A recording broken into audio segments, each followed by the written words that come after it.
Oilersnation After Dark begins now. Well, how about them Edmonton Oilers? What a roller coaster of emotions this evening. How many times do I have to say it? This team does not play boring hockey games. For better or for worse, they know how to entertain a crowd, and tonight was no exception. To get out to an early 2-goal lead and then proceed to poop in their pants, have Oilers fans everywhere stress the hell out, and in the clutch, in the moments you need them most. It was some unforeseen characters that got on the board. 2 goals from Jason Dickinson, and boy, were the cheeks clapping in tonight as Kasperi gets it done with 2 minutes left in regulation, and somehow, some way, the Edmonton Oilers win Game 1 by a score of 4-3 on home ice. That's Game 1's for you, baby. Hello, what up, and welcome to Oilers Nation After Dark. It's brought to you by Bet365, 19+. Please play responsibly.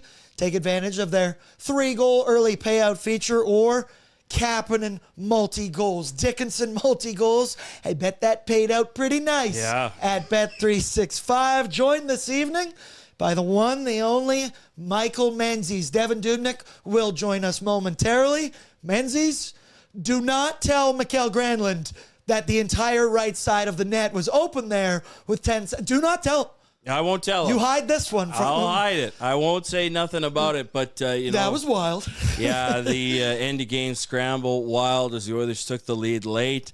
Some maybe more of the unlikely heroes. The first Oilers win this season without a Connor McDavid point.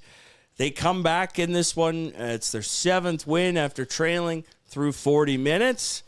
A real roller coaster once again. Edmonton Oilers hockey, the good, the bad, all of it. The oily. For the Ducks, the oily.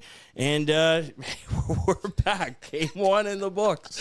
We are so back, never been more back. And once again, that includes everything I know you felt at home during the second period.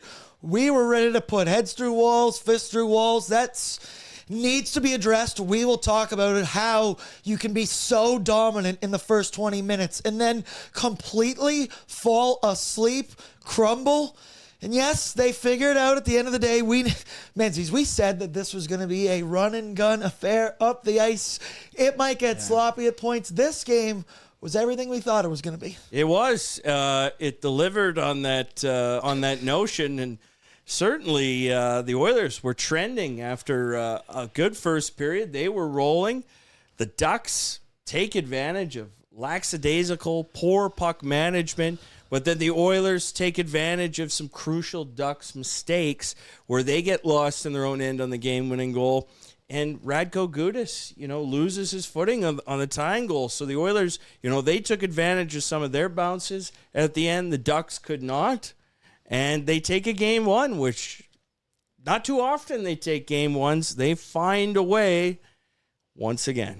The Oilers in the McDry era, right, Brett? It was 5 and what was their Game 1 record? 5 and 12. 5 and 12 coming in. 6 and 12 now. Look at that for your Edmonton Oilers. Okay, I also got to take it off the ice. Give a shout out to a special sponsor, Boston Pizza. They were with us this evening at the office. The mega stream went down today. We ordered 3 large pizzas, thing of wings, mozza sticks.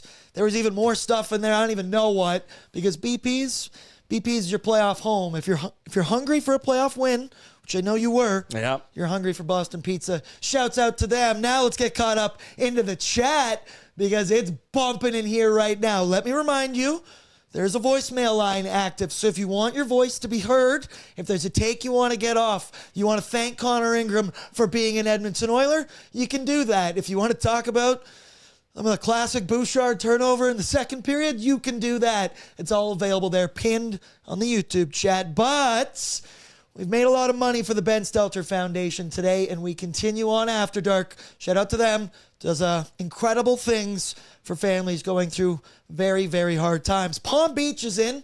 279 Dickinson Legacy Night. First one of the evening. Cup year. Cup year. Wonder if Doobie will give me a cup year. We'll see in just a minute. He then followed it up with Palm Beach Pete Legacy Game. Sorry, I've been partaking in 420.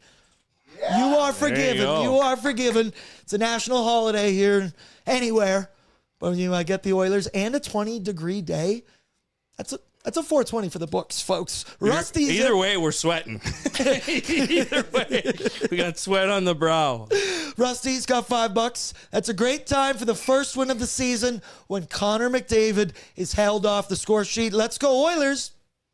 It is a cup year. Cup year. 0-12-2 all season when Connor McDavid does not record a point. Another reason why I think he should be the Hart Trophy winner.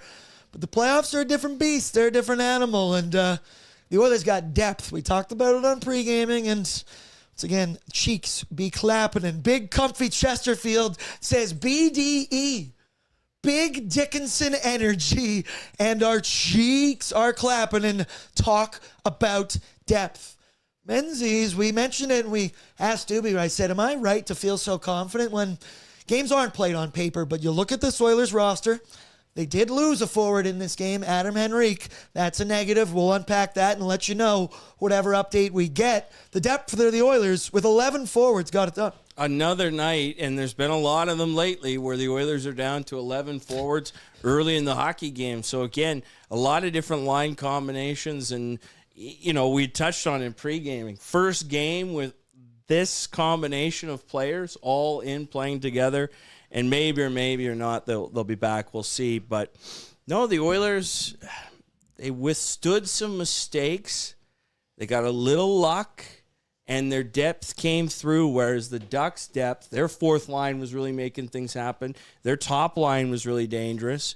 But the Oilers made a couple more plays when they needed it. And maybe that's where the experience comes in, where the Oilers are used to these roller coaster type of playoff games, and they were able to, continue pressing in the third period. But, yeah, Dickinson, 1 goal in 17 games as an Oiler heading in, 2 in 1 playoff game. So big night for him. And what a nasty breakaway goal he did score. I mean, we'll get into it in a bit with the highlights. It was quite the show. Shout out Jake Wallman for that zip of a pass. Meffy Gaming just dropped 279. Didn't say anything, but dropped 279. Thank you. We appreciate that. Final buzzer, $13.99. Well, that was hard work. Nothing comes easy in the NHL playoffs. You don't apologize for wins. And the Oilers are up 1-0 in this series, even though I feel like it could have been a little bit easier. You're right. Two-turn Larry gave $6.99 and then retracted his message. I don't know what's going on in the chat right now. 420, maybe some beers involved. But hey, it's all to a good cause. Southpaw, $6.69. Nice. Good thing those laptops are in front of your laps.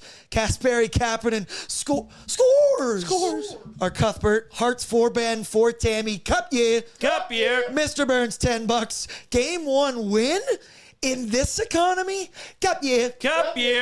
Who knows? Maybe it's a new version of the Oilers. A lot of super chats. Trevor Scatpack, $5. Cold Lake BPs was bumping. Oh, was it? Great place. Can you vouch? I think I've only eaten there once. And? It was good. Of course. It was good. Yeah. Shout out Cold Lake. Wherever you're tuning in, shout out. We appreciate it. Throw down your courtesy like as well. Make sure you're subscribed to the YouTube chat because you can get into the chat only if you are subscribed. Meffy came back in with $6.99. Let's go Oilers. What a win. Cup, yeah. Nice. You guys followed my lead with that. Dre, final one, $10. 2-player team. They always told us. Who would have thought the 2 players were Kapanen and Dickinson. Cup year. We talk about the Oilers zigging when you think they're going to zag all season long. Well, they did it here again in Game 1. Let's get into our headlines. And before we get into our headlines, I need a little bit of champagne poppy from my boy Brett. So pop it off, and then we got a friend joining us. Yeah. Yeah. And the headlines are brought to you by Swiss Stone Air, open for 25 years and now open 7 days a week. The pride of the North Side. Swiss Stone Air is great for your events at home or office. Check out their location at 8308 144 Ave Northwest or order online at swissdonair.com. I know a man who can crush a mean donair, and I've seen him do it post-Oilers victory. Let's bring him in. Former Oilers goalie Devan Dubnyk. Doobie, that was a wild ride. That was, once again, that was Oilers hockey. It was every emotion. It was ups. It was downs. What is your immediate takeaway after that one, Doobie? Give me a vibe check. How you feeling? Vibes are high. I was feeling pretty good regardless throughout that game. I mean, I was thinking in the third, I'm like, it's, you know what, it's okay. It's not the end of the world if they don't get one here. I like the way they're playing, but I don't know. I'm just thinking about Donairs now. I gotta get my head straight again here. But yeah, I mean, I think that's what Anaheim's dangerous, right? I think they learned that, and you saw a little bit in the third too. Even when everything feels like it's going one way. It was all Oilers. They couldn't really get much going, but they were puck possession. Anaheim was sitting back.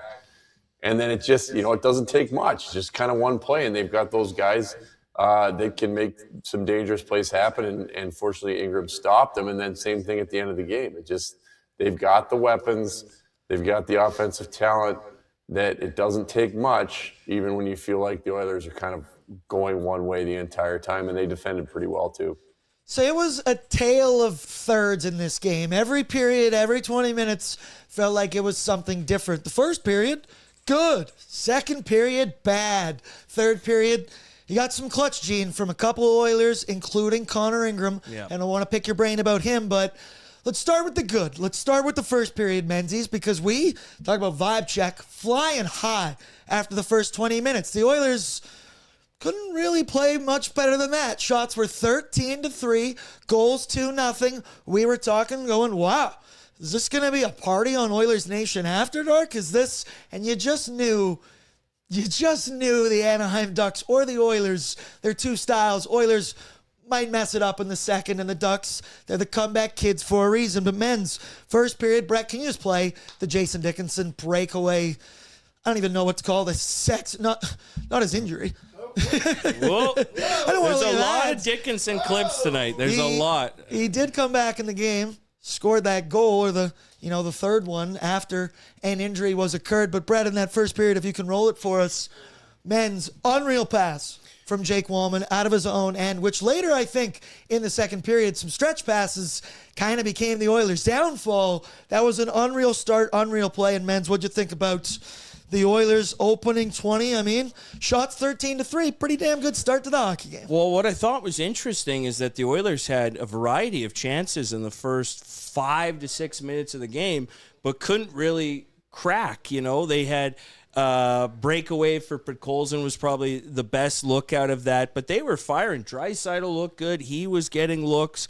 And then the Ducks sort of pushed back, or at least leveled play a little bit. Obviously, the disallowed goalie interference, maybe more of a talking point later. But then the Oilers, they just continue to press that first period, and I think overall it was the type of start you needed, because the Ducks, you didn't want to let them escape scoreless after that frame, but it didn't seem to matter with the context of the game. But an interesting ebb and flow to even that first period, I thought. So, Dubes, first period solid for the Oil. And then the wheels completely fucking fell off in that middle frame. It was, they allowed 3 shots in the first period, the Oilers did. They allowed 3 goals in the second, and it was, 19 seconds into the period. I don't know how often opening faceoff you allow the team to just slice and dice you up and down and own the middle of the ice like that, but the Oilers could not stop the bleeding, and a lot of it was self-inflicted wounds. And we know this Oilers team, when they're bad, it tends to come in their own end. You saw the Evan Bouchard classic Bouch turnover, which I will say, Thought that should have been icing before that play, but I digress. And things just felt like they were snowballing. I felt as well there was a little bit of hero ball going on from the Oilers, where the only play was, let's try and stretch this two-line pass out, or Connor McDavid trying to rush up the ice. But Dubes, what did you think was the Oilers' biggest issue, and how did the wheels fall off this bad in the middle frame? Yeah, I mean, you kind of said it there, right? The big mistakes, and Anaheim will capitalize. They are offensive. They will make you pay. I mean, the first one is just not really being ready off the draw. I mean, I don't know. It's not terrible. Like, they kind of get little bumps. It's not what you want to see, obviously. The Bush one's tough. That's just one where, because it's not just him. I mean, if you watch Wallman, he kind of takes a big wide route. Obviously, he's expecting Bouchard to put that back around the net. You want to be careful there. It's the puck's along the boards. It's spinning. But that's kind of what we see from Bush. It's like the good and the bad, right? And those will show up, but he'll make some great plays. Didn't love the power play goal from Ingram. I know it was a good crossing screen. I just think, it's too. There wasn't really much that happened before that. I mean, it goes from the point to the top of the circle. He's shooting from a ways out. You just got to find a way to get eyes on this. Know the screen's coming here. It is a perfectly timed screen, but that's kind of one that you want them to have. But I thought the Oilers did a good job after this in the third period, even towards the end of the second, kind of started to get the wheels back on. But like you said, they gotta stick to the game plan, which is speed. I mean, when they get going and they play with speed through the neutral zone, you can see these little touch passes off of the wall that guys are picking them up and they're flying up the ice together. That's how they create. And you mentioned them trying the hero passes, the long stretch. We know they got one from Wallman, which is a great play, to Dickinson, but that'll slow the game down for them because it just ends up a lot of times getting deflected in the offensive zone. You're trying to forecheck when you actually have no speed, and they're just constantly coming back at you, and you kind of lose that flow and that advantage of the Oilers' speed that they have. But I thought they did a good job getting back to it in the third. Turnovers, Menzies, kind of defined that middle frame for the Oilers, and you've seen it all year. It's no secret. That's the Edmonton Oilers often beat themselves, you'll say, and it's mistakes in your own end. And they did, as Doobie said, and we'll get back to the positive of that third period, but they could not stop the bleeding.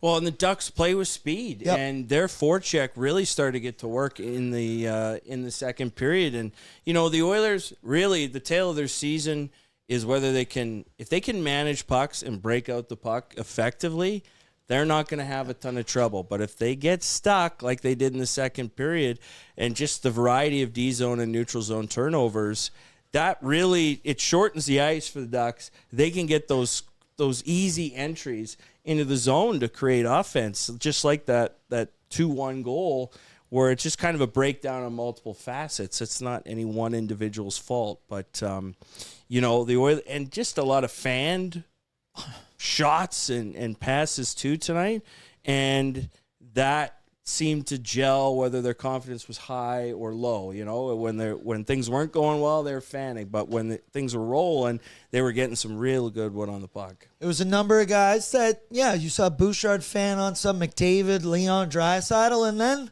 that takes you to the third period where right when that frame started, I turned to you and I went, I'm so excited to see Nuclear McDry get back on the ice once again. You knew it was going to happen, but it's the other guys that get it done. And shout out to the sniper out on the concourse or whatever in that building, because Radko Gudas, hey, you got to be lucky to be good.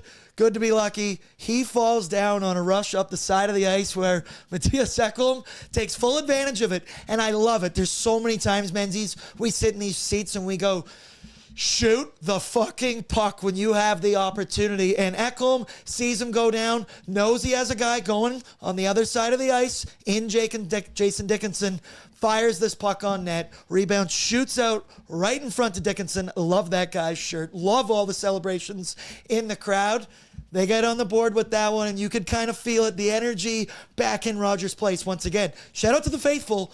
I also heard the wave started when we were down So it did work out. I can't totally bitch about it, but Menzies, when this one went in, you could feel the wave coming for the Oil, and the crowd was a part of that. Ekholm had a chance down that left side earlier in the third period and just held the puck and didn't really get a shot off. Here, he just lets it go, gets it to the net, and that allows the tap in for Dickinson. So I thought that was good recognition by Ekholm. Hey, we got to start putting pucks on the dough stall and see if he's not going to let one in or give us a juicy rebound. How many rebound goals total tonight, of the 7? So there was a lot of those rebound opportunities that I think Ekholm corrected after that chance there, a few minutes before that. And then the play of the game, Doobie, he's becoming a favorite here in Edmonton, and it's partially due to the nickname Kasperi Cheeks Klappinen, but he got one earlier, and then 2 minutes left in the hockey game. Shout out Podkolzin and Draisaitl. Dry, his rush in on this one before the play started, just get off of me. You're not going to get the puck. Cycles it down low to Pods. And Kapanen here, he scored some big goals for the Oilers, obviously an OT winner to send the Golden Knights home last season in the second round. But Dubes, we talk about the depth of the Oilers. The cheeks were Kapanen in this hockey game. He was awesome tonight, and let's start with Draisaitl, just bringing this in the zone like a psychopath by himself. Just throwing everybody off of him, takes it to the corner. I mean, he starts the whole thing, and then just real quick from Podkolzin's here. That's the thing. He doesn't hold on to it long. Finds perfect pass out to Kapanen. Not just the goals. I thought Kapanen was great this whole game. He looked fast. He was moving the whole game. He was bumping guys. I really liked his game start to finish, and but that entry into the zone by Draisaitl was nuts. I mean, the pickup, it was like a one-handed on his backhand. He split two guys. Looked like he was going to break in all alone by himself. Just absolutely possessed there. It was exciting. Quick shout-out to Ingram. We didn't get a chance on the prior goal when it was 3-2. Mm-hmm. It was a little snippet of highlight there, but he made a huge save. Huge save to keep it 3-2 right before that, which is goalies never get enough love, so we got to give them lots of love. But that was a huge save to keep it 3-2 on that one. But yes, exciting. You can feel that coming. Honestly, it was a weird one. Like I told you when I was watching the third period, I was like, well, if they don't get this, I think they're fine. Like they're getting back to it. I think they're going to win this series, no problem. And then when they scored to make it 3-3, I was like, they're going to win. Like there wasn't even it was just whether or not they were going to tie it, then they were going to win for sure. But as soon as that 3-3 goal, I don't know how you guys felt, but I was just like, oh, okay, well, they're going to win it eventually. Yeah, well, it's good you mentioned that because, the Ingram save on Seneca, that's the whole turning point in this hockey game. That's if there's a TSN turning point, whatever, that's the moment. But even backing up on the 4-3 goal, it's a D-zone draw that Draisaitl wins, but then Kreider, intercepts. And all of a sudden now the Ducks are trying to cycle and move it. And so that's not even at the start of that shift that Draisaitl's making that play. It's a good 15, 20, 25 seconds into it that he has to start that rush. And, no worse for wear for him. I thought maybe a little of his timing was off just for his, elite standards. Not compared to most mortals, but just compared to his own level. But he was great. That line was good. Put Colson, great poise behind the net, as you alluded to, Doobie. I just want to give a quick warning. YouTube has given us the footage warning. So no more highlights? No more highlights. God damn you, YouTube. You're always coming for our ass. They're in playoff mode. Yeah, they are. They're up for it. And while we got all you here, be sure to throw down your courtesy likes and get in on the voicemail, get in on the super chats. Now, Doobie, I always feel bad because I know that you are much more than just a former NHL goaltender, but we got to talk goalie because Connor Ingram, I feel like we've kind of buried the lead here. He was incredible in this game, 25 of 28. It's an .893 save percentage, but I think he was better than that. And yes, there were some... The first goal against is a big rebound, and it shoots out. The third one, the power play one, we talked about the screen in front of him. But what I love about Connor Ingram, and we've seen for a considerable amount of time here in Edmonton is when you need him in the clutch in the third period, he makes the stop more often than not. Also, shout out Granlund once again for firing that directly into Connor Ingram with like 10 seconds left in the game. He had the whole side of the net open on the other side. But Ingram, he finishes 25 of 28, like I said, 1.12 goals saved above expected. I know you probably don't like analytics. I like it when they're positive like that. What'd you think of Connor Ingram in his first playoff game for the Edmonton Oilers? Yeah, he was great. That's really what it is, right? It's one, you make the saves when you need to. And you don't, it's not like you can pick and choose when that is in the game. It's just some guys do it, some guys don't. And he does a good job with that. I think that, again, the composure is a big part for him, because if we look, last year with Skinner, when he was on, he was composed and you could almost see it right from puck drop. But when he wasn't, it was kind of the opposite. And the team feels that, the guys in front of him feel that. And the thing with Ingram, what he's given them in this last stretch here and in this game, is that composure. Even when the goals do go in, it doesn't matter, good, bad, indifferent.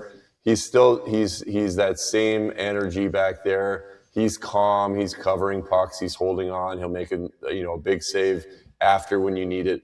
But again, I think the guys playing in front of him, they know where he is in the net. They know he's calm. They know he's going to hold on to the rebounds, possibly come up with a big save if you need to. But that energy back there, it goes a long way, and something that is going to be helpful for the Oilers going forward, especially, and we'll see how he reacts when something doesn't go well in the playoffs, if they lose a game, if they lose two.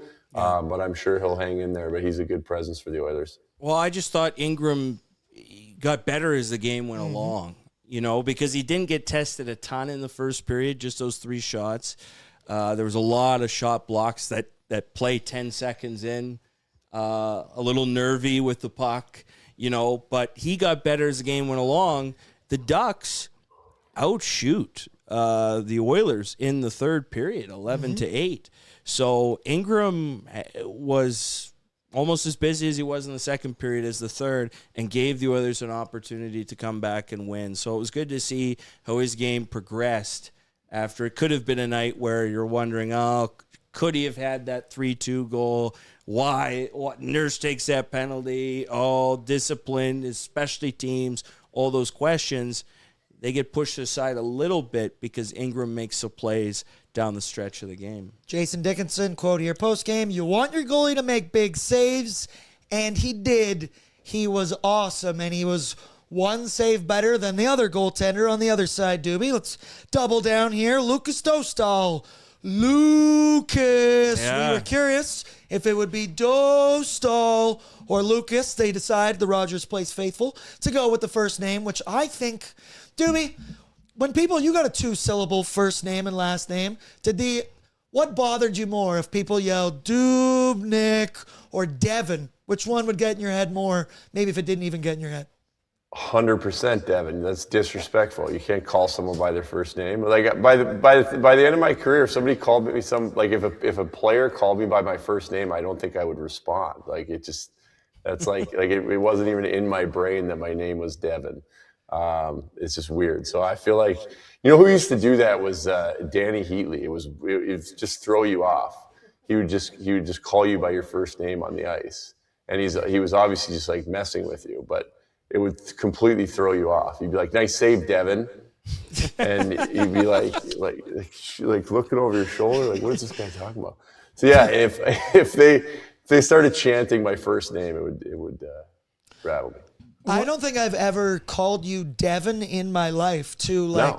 you guys, to you, even when I was a fan of you back in the day, which I'm still always going to be a fan, Devan Dubnyk. Yes, producer Brett? First of all, I think I did my first email to Doobie because I was like, I don't know how to approach this. Hello, Devan. Yeah. Thank you for joining us again on the program. Greetings, Devan. What did Phil Kessel do? Phil Kessel? Yeah, did he go last name, first name? I imagine he was talking like, great save, Devan. I didn't play against Phil the Thrill that much to remember. Okay, well, my question, Lucas Dostal, He has good numbers in the 30 of 34. I guess it's an 882 at the end of the day. I thought he was solid. Once again, I think the Oilers, I think they finished this game with 9 high danger chances, which is a little bit on the low side for the Edmonton Oilers. What'd you think of the other guy in the other crease, Lucas Dostal, tonight?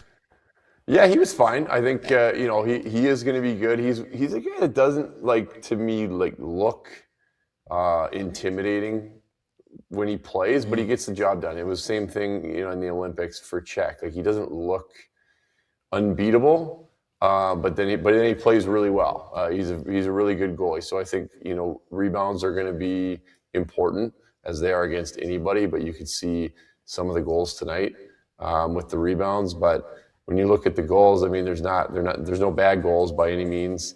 I bit on Dickinson's fake from the living room.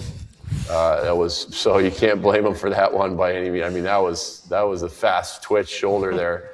I think it got everybody, but no, he played well. I think the Oilers have more to give offensively. I think they created. I agree that Draisaitl.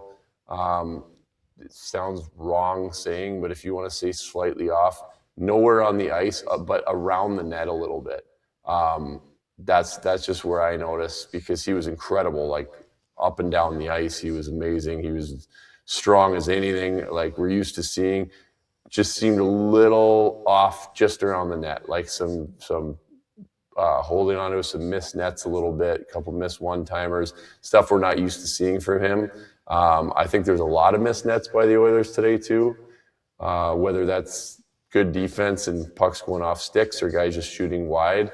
I think if they can try to limit that a little bit, I think the Oilers offense definitely has more to give. And then the question is, which I think the answer is no, is can Anaheim repeat that shutdown effort against McDavid and Draisaitl? And like I said, I think the answer is no in a long series.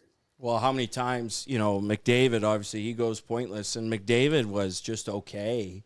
That line was, all right, but not to their usual. Yeah.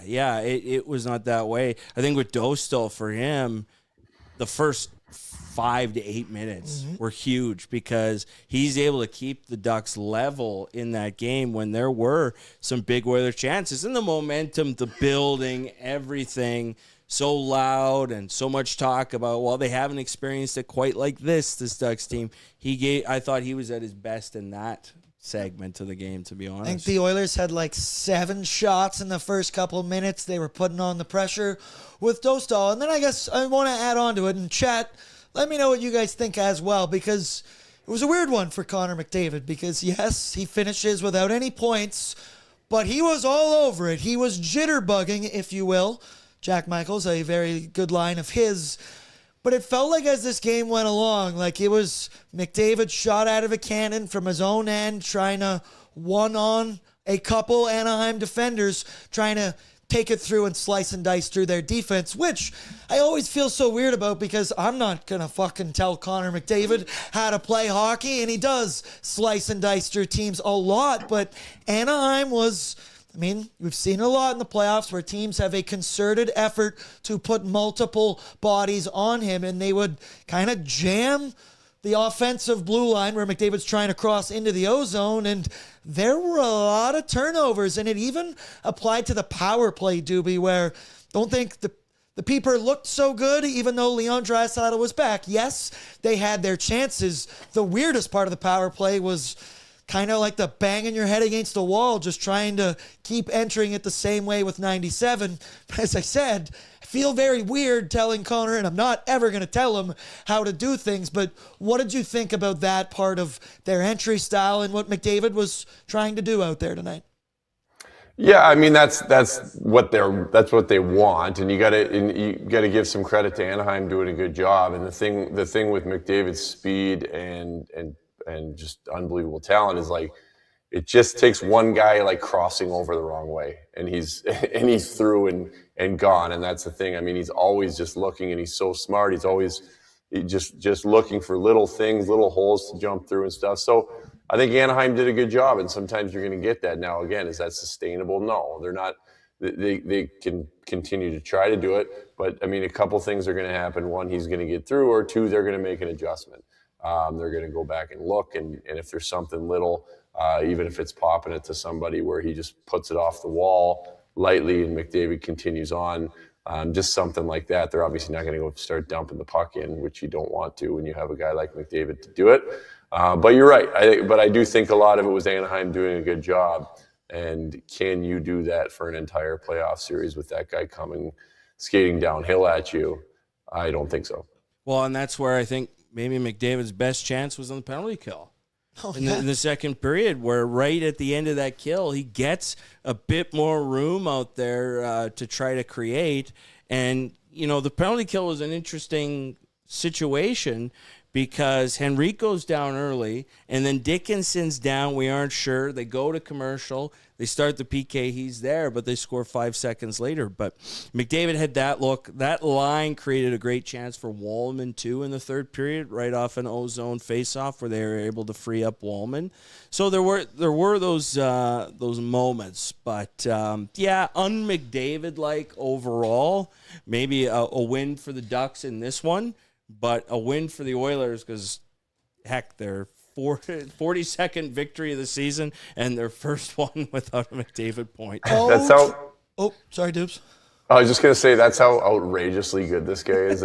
Like when you win a game and he doesn't play, like I don't think he can ever play bad, but when you win a game and he's not like where we're used to seeing him, people like rejoice because they're like, we beat him without him. Now wait till he's back. Like you're dead. Yeah. Once again, in a 7-game series, I don't know how many games 97 is going to go pointless in. So, excellent positive spin zone for us right there. Great job on us. Gold star to us. Final one I want to close on for positivity here.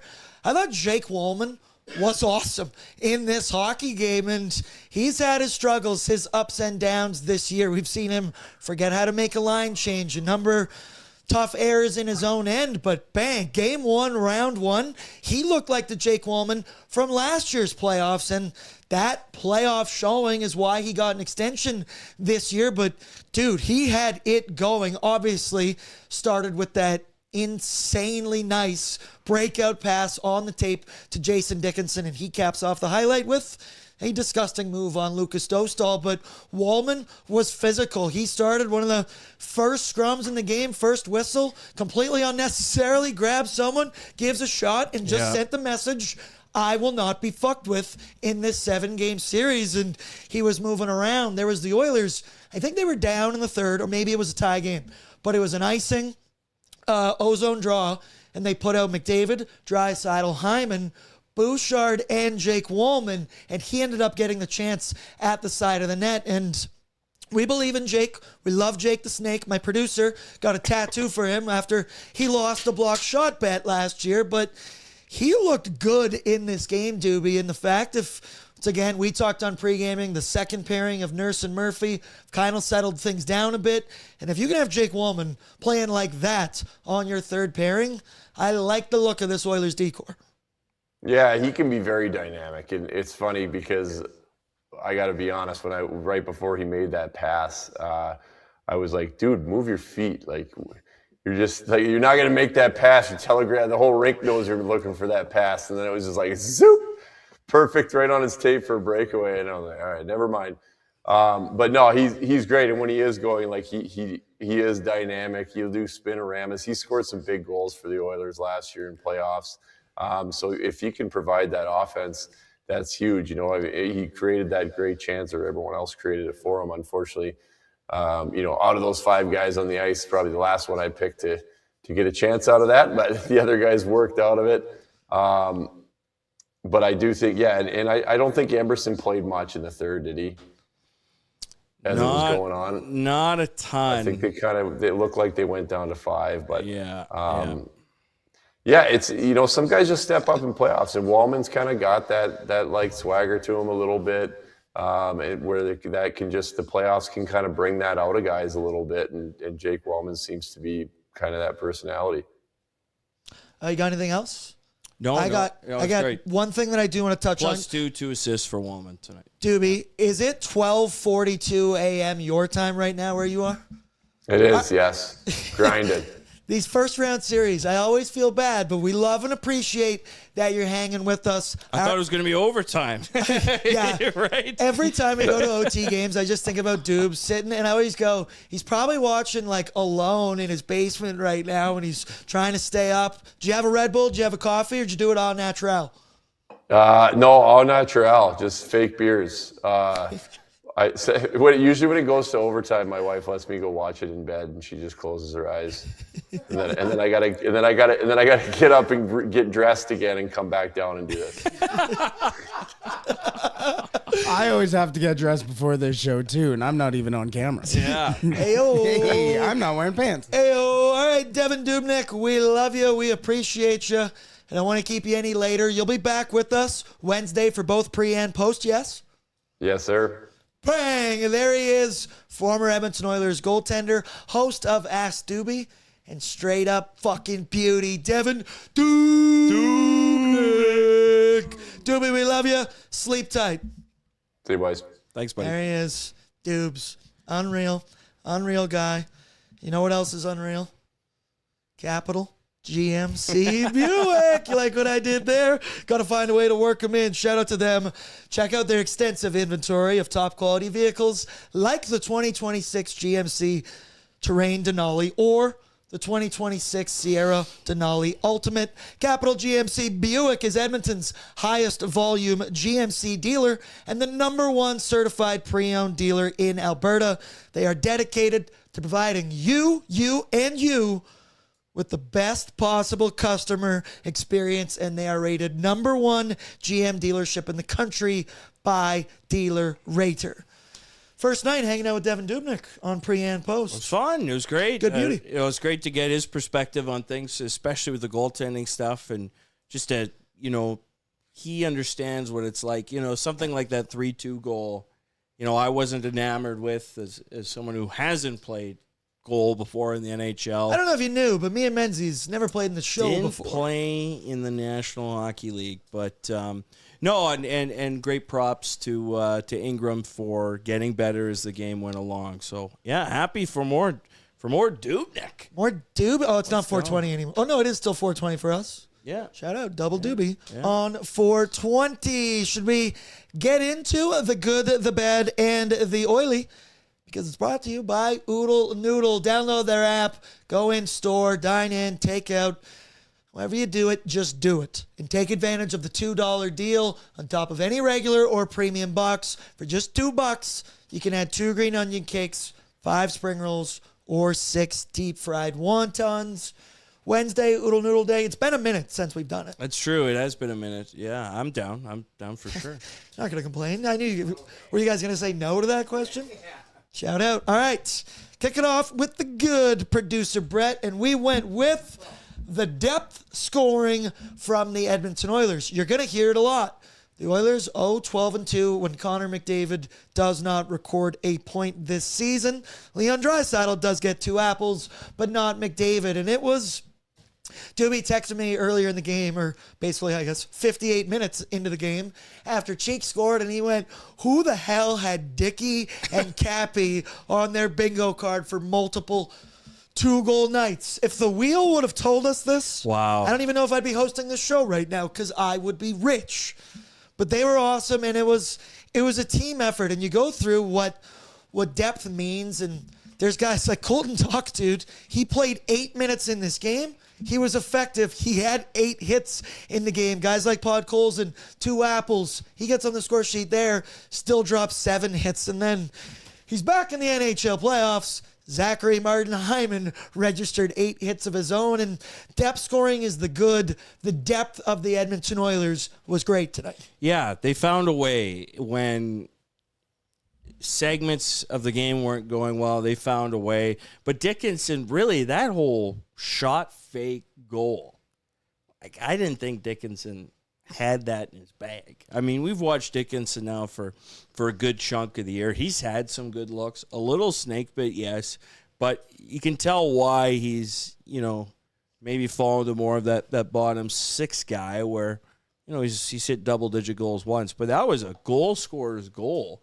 the way he finished that, and it was huge at the time to get the Oilers, ahead by 1, and then crashing the net, bulldozing toward the goal as Ekholm releases that shot for a rebound, and he's right there where he needs to be. So, effective with his ice time.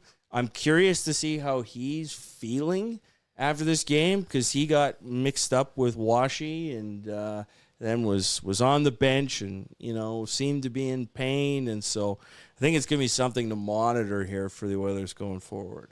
I believe, I read the quote, but we're still going to stick around. We're going to have sounds in the room once a co-worker battle gets them to us. No longer intern battle. They're just coming in right now. And I no longer have to call him by his first name. Now I can call him whatever the hell I want. Well, maybe not whatever the hell I want, but... Easy. Good. This team finding a way, and everybody kind of pulling on the rope in this one, and it wasn't pretty. It was downright ugly in the second period, but the Oilers did find a way to get it done. The Dickinson one, Brett, I believe we have you're probably bringing stuff in right now. We don't need to look at the Dickinson one. It was a little bit awkward. We were hoping that it was an equipment issue. We can't. Oh, yeah, that's right. I forgot about that. YouTube is right. honest. YouTube's on our ass. But They're honest. It was a little scary moment. Obviously, he'd missed the last couple games with a leg injury. Still not entirely sure where that injury is, if it was a knee, if it was an ankle, whatever the hell. But it was an awkward way he went down, and we thought maybe equipment, the way he kind of pushed off. I was like, oh, surely his skate blade just popped off. But no. TD Forbes was talking with him on the bench. I believe he did not go down the tunnel. No, he stayed on the bench. He stayed on the bench. Yeah. He's a dog. Man hasn't played playoffs in, I think, 5 years or something like that. So he wanted to be in the game. Yeah, and it was just, I think, an unfortunate sequence there where you have that draw. The Oilers take that penalty, and then, Dickinson's right back out in Granlund. Just a good draw one and everything else. So, Dickinson, he will hopefully be a big part of things moving forward, and this is just, a stinger. You don't know the injury, so you don't know if it's just a pain tolerance thing or if there is, real concern of re-aggravating, making something worse, etc. But Stan Bowman, we had a brief Stan Bowman shot. Stan Bowman must have been feeling pretty good as Dickinson valued acquisition at the deadline coming in and making his presence known in Game 1. And Cheeks off the waiver wire last season. And that's not the first time Cheeks has scored a big clutch goal for the Oilers in the playoffs. We're talking Jason Dickinson. Why don't we hear from our pal Jason Dickinson on how excited he is to be back in the NHL playoffs? Yeah, in my mind, there was no way I was not playing. Whatever I had to do, I was going to be out there. And the mindset, I got a taste of it years ago, and man, is it fun. It's the best time of the year. You fight all year for this, and I was told early on that you got to savor it because you never know if you'll be back. And I kind of chuckled at it early on because I was like, oh yeah, I'll be back. And then 5 years went by, and I hadn't seen playoffs. So you want to play in these moments, you want to play in these games because it makes everything worth it. All the bumps, bruises, all the training, all the hours spent away from the family, doing things that your friends aren't doing because you've got something you're chasing. So it's great to be a part of it. And really, it's all about just going out there and competing with these guys. That's really all it comes down to, is having fun doing that. Comes down to having fun. Doesn't matter if you win or lose, as long as no, it does matter if you win or lose, but I'm happy you had fun while doing it. That is impossible to hate right there from that guy. Someone who's been in the bottom of the NHL standings recently with the Blackhawks, and you think the same thing applies to Connor Murphy, Golden Dog, all the acquisitions that you've watched this team for the last 2 years go on deep cup runs, Game 6, Game 7, fall short, and now here you are, Connor Ingram, this applies to as well, and here you are with a big opportunity to score 2 big goals, Game 1, Round 1. Yeah, well, the Oilers, they need those veterans, those pros, those hockey players to come in and help round out the team. because that's how the Oilers are going to be for probably the next several years. You know what I mean? They're going to have to find these different guys to. I just go back to what Bowman said at the press conference about what they were going to do at the trade deadline, why it was Dickinson and Murphy. He said, hey, we're trying to build a team. We're trying to find guys to play in specific roles, and all three players have done that extremely well, I think. You know, Doc, the biggest surprise to me, but Dickinson's presence, certainly a big value for the soccer team. And Murphy was fantastic tonight. I loved everything that Connor Murphy did for the Edmonton Oilers tonight. Just he's so subtle with what he does in his own end, but he just does the right thing, and man, does he hit. Love it. He is everything that for several seasons we've been like, man, if only we could get a big body, right shot, tough as shit defenseman who likes playing with Darnell Nurse and all of a sudden has helped raise the floor of Darnell Nurse, you will say. Darnell took a bad penalty in this game, but the image of him cross-checking Mason McTavish in the face now that we won is something that I will always get to hold on to. So yeah. I do appreciate that. With good comes bad.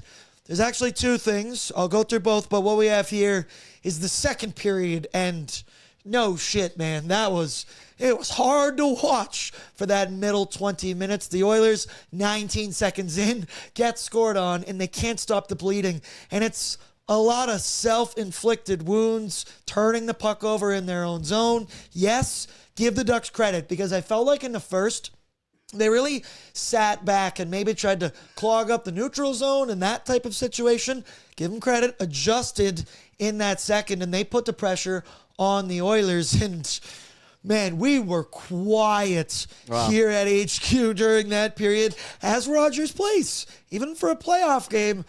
Didn't have a whole heck of a lot to cheer about. The Ducks outshoot them 13-12 in that period. There was a lot of bad in that second.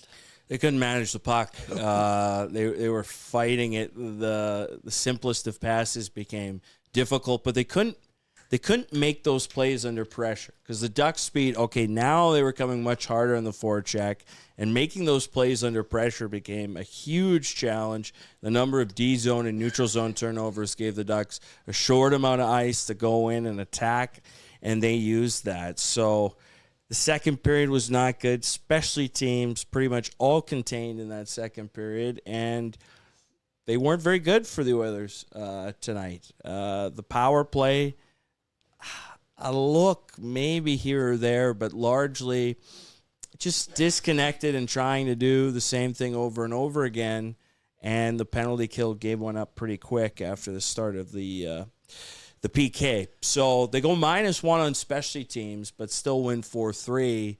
That's something moving forward. Like the Ducks have scored power play goals in 5 straight. They also had a better power play percentage against us this season than we did against them. Right. Granlund scored a hat trick in one game all by himself in the power play. So that's their 5th power play goal against the Oilers. It seems like they had a really good plan on the PK. How does each team adapt is what I'm curious to see, because the Oilers were able to overcome it with 4 even strength goals. They did, but in that second, it wasn't pretty. Also, we could have done it today, maybe Wednesday. I'm going to need you to give your knobby impression to Devan Dubnyk. Yeah, he's going to need to hear that and get a front row seat to that. But why don't we grab a front row seat as Chris Knobloch spoke to the media post-game about whatever the hell happened in that second period. From your perspective, what happened in the second period that allowed Anaheim to take the lead? What did you guys do differently in the third that allowed you to ultimately win the game? Yeah, we got away from our game. I don't think we could have played a better first period overall. I thought we had plenty of chances. We're physical, playing fast, really simple game. In the second period, we turn over the puck in the neutral zone. We're out of position. They get a goal, and we're probably a little bit on our heels right from that first shift. And then just our puck play. It was just trying to make passes that weren't there, passing through guys rather than just making the simple pass. And then when that pass isn't made, we're back defending, and we get no rhythm to our game. And, even the start of the third period, I thought we kind of played similar to that. It wasn't until the second half that we really got something going. So We just got to clean that puck play up. As long as you win the game, it's a lot easier for me to delete that second period. But I hope head coach Chris Knobloch remembers what happened there and they adjust accordingly. The other bad, Adam Henrique goes down with an injury in this game. And unfortunately, he did not return. He left in the first period. He collided with his own teammate, Kasperi Kapanen. Cheeks was all over it tonight. Even there, completely unintentional. Awkward as Rico went down. He looked to be in considerable amount of pain, but he looked like he was trying to battle. I immediately thought by his reaction, he's hockey tough. He's going to find a way to stick in this one. You said it earlier, the Oilers are arguably the most experienced team in the NHL and playing with 11 forwards, but it's never a good strategy.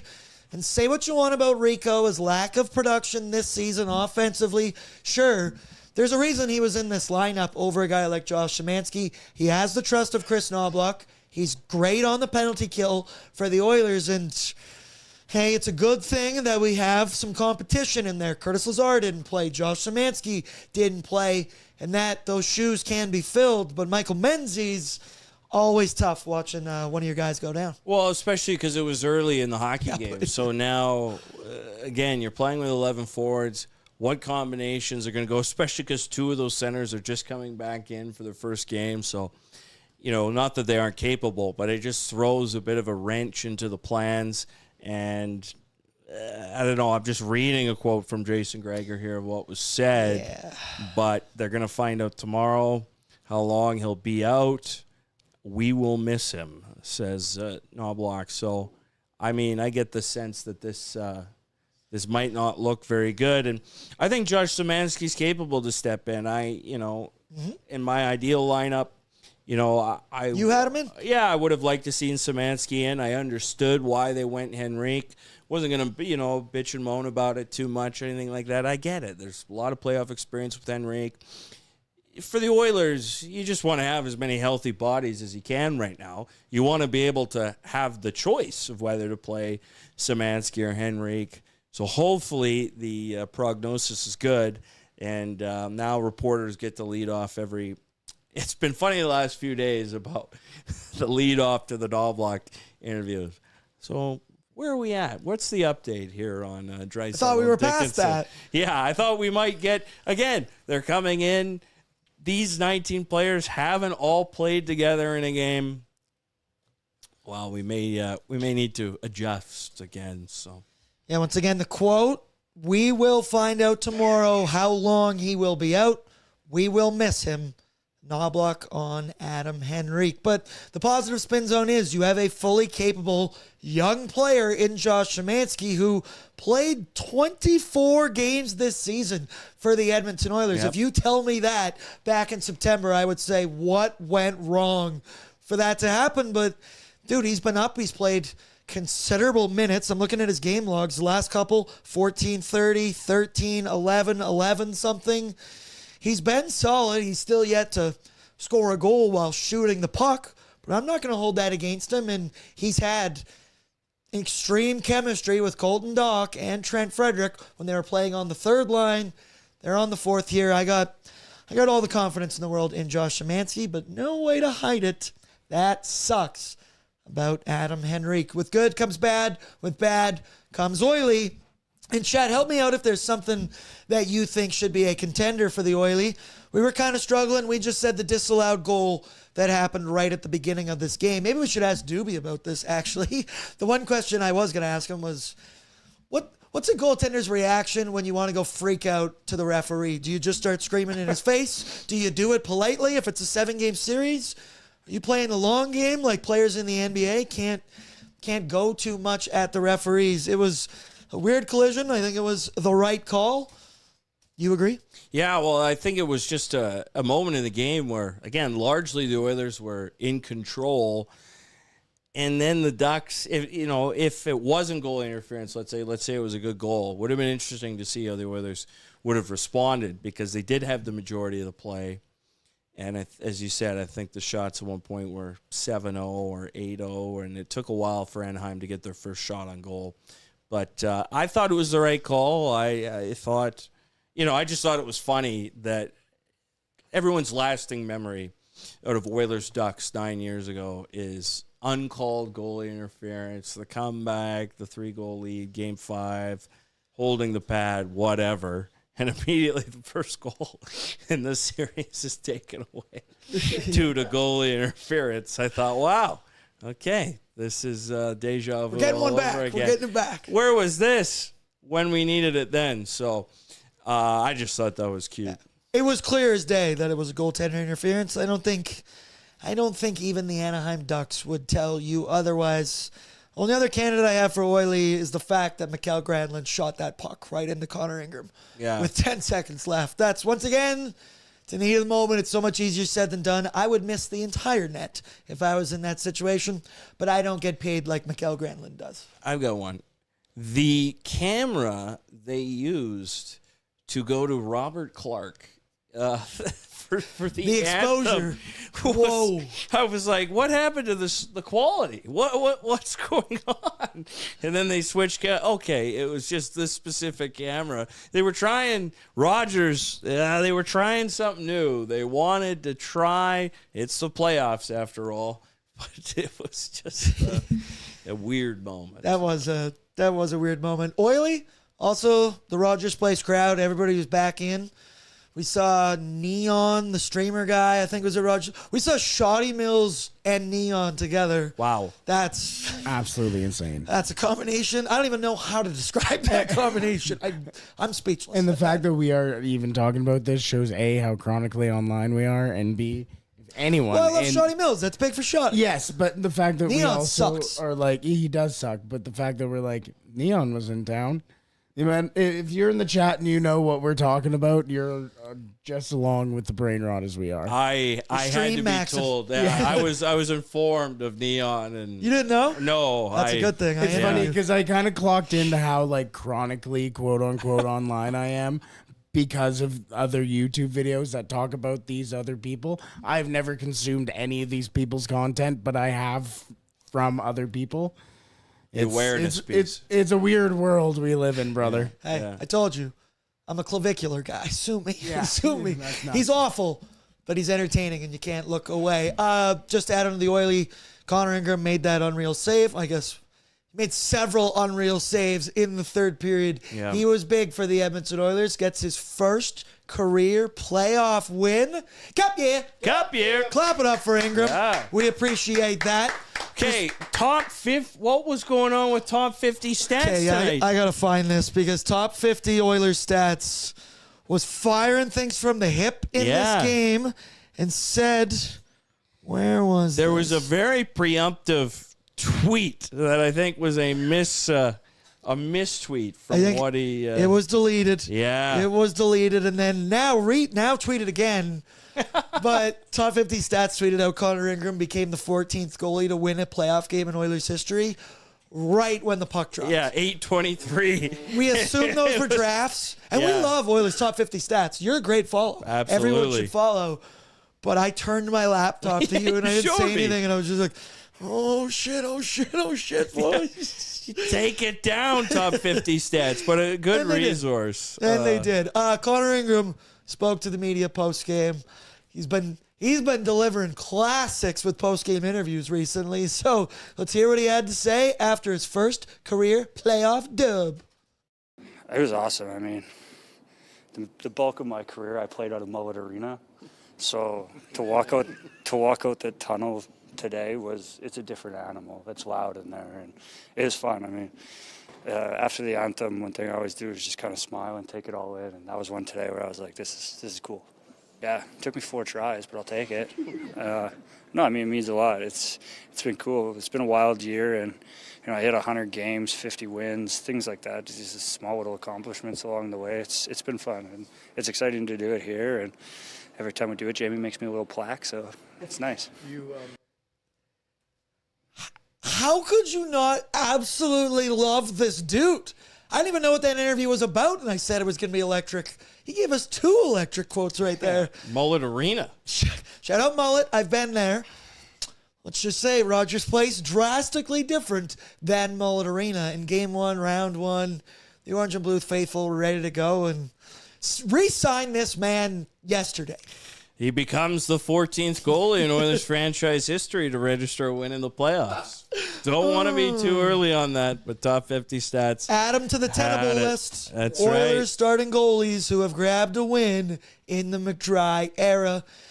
Shout out Connor Ingram. Let's see if he can keep it rolling. Wednesday, Game 2. Let's also keep it rolling. Well, one more Oily that could please. have been Oiler. Please. Was the Hyman, the reverse hit on Hyman, where he was a little shaken up for a second. And we weren't sure if he was really shaken up. And there was a mention of even a concussion spotter, potentially. And all of that stuff. And it became nothing. So, therefore, it's Oily. But it was a big reverse hit by Jackson Lacombe. It was clean, in my opinion, or at least when I first saw it, there was another angle.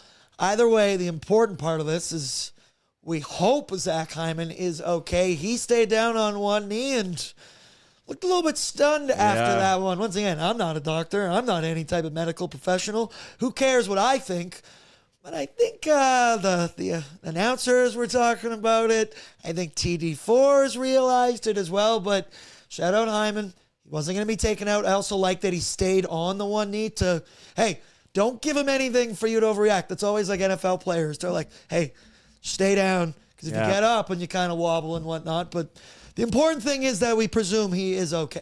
It looked like elbow went into chin, but the issue is the height difference. It seemed like he was, I don't want to say, it wasn't like he was crouching. I think it was just the momentum, the way the momentum was. Yeah. I think his level was just a little different. There was also people online, I see in the chat, I think they said it on the broadcast, maybe he was winded as well. Could have been. Who knows? Either way, Jackson Lacombe, every time I see him, it shocks me how huge that guy is. He has got some size to him, and he's going to be a problem in this series, whether it's offensively or defensively. He truly is becoming a number one D-man early in his career. Well, and I mentioned in the room, it seemed like, especially in the first period, that they were really like, but they were like, we need to finish our checks on Jackson Lacombe. We need to make this a long series for him and make sure he pays the price when he starts breakouts. So, Lacombe, I didn't have a problem with it. Like I thought he's defending his turf.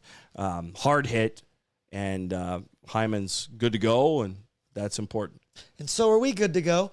To move on to the jeans, somebody just asked in the chat who was wearing them. So let's go now. Brought to you by Wilhauk Beef Jerky, because only the finest tasting meat products earn the Wilhauk name. Made from 100% Alberta beef, their jerky is aged, seasoned, smoked, and marinated to savory perfection.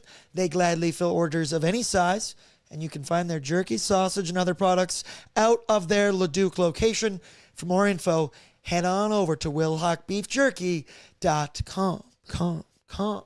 Chat, if you're new here, the Jeans is a very Oilers Nation specific award we handed out to the least valuable player out on the ice. Who resembled Oiler or Duck like we picked them out of the crowd and put them into the NHL game where they may have been wearing their street clothes, their jeans underneath the equipment. Let them in. Oily Steve kicks it off with Connor Jeans.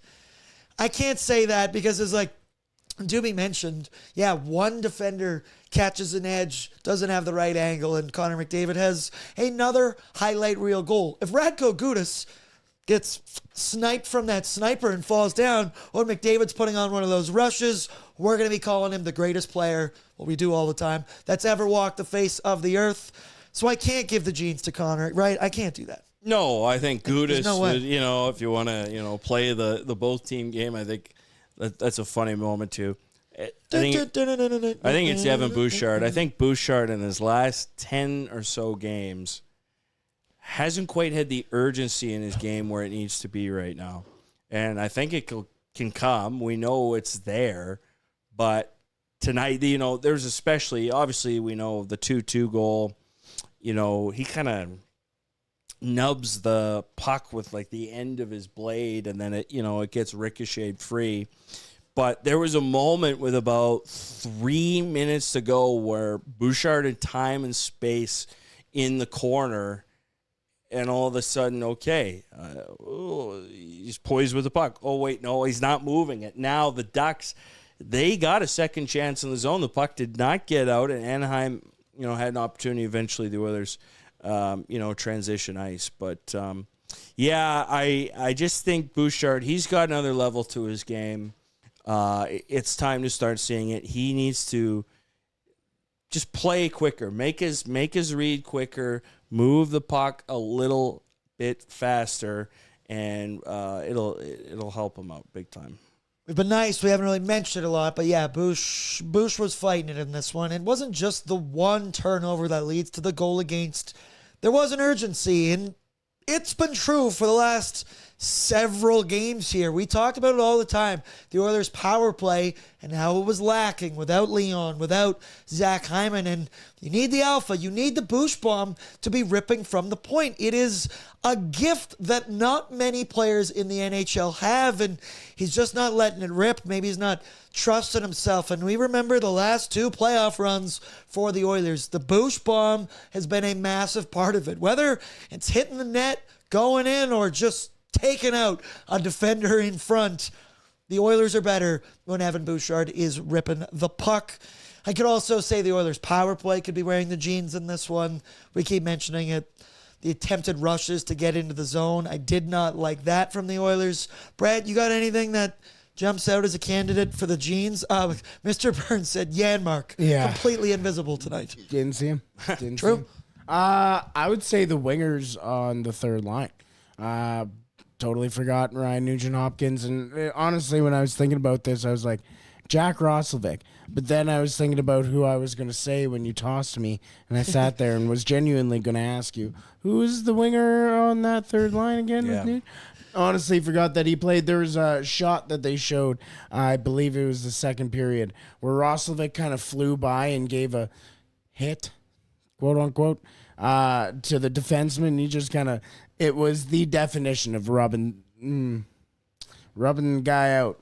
Well, in the 2-1 goal, Beating them all. Yeah. Roslovic, he's just he doesn't close the gap, and that's what kind of sets everything up. Nuge is strides back, watching it all unfold. So, I think the wingers there need to pick it up, because they're out there to start that second period, for a specific purpose and role. We feel comfortable starting this way. This is going to be a responsible group here with the puck. And, that was not the case on that goal. That trio, according to Natural Stat Trick, which has been all kinds of clunky today, expected goals for percentage for that trio, 30.53%.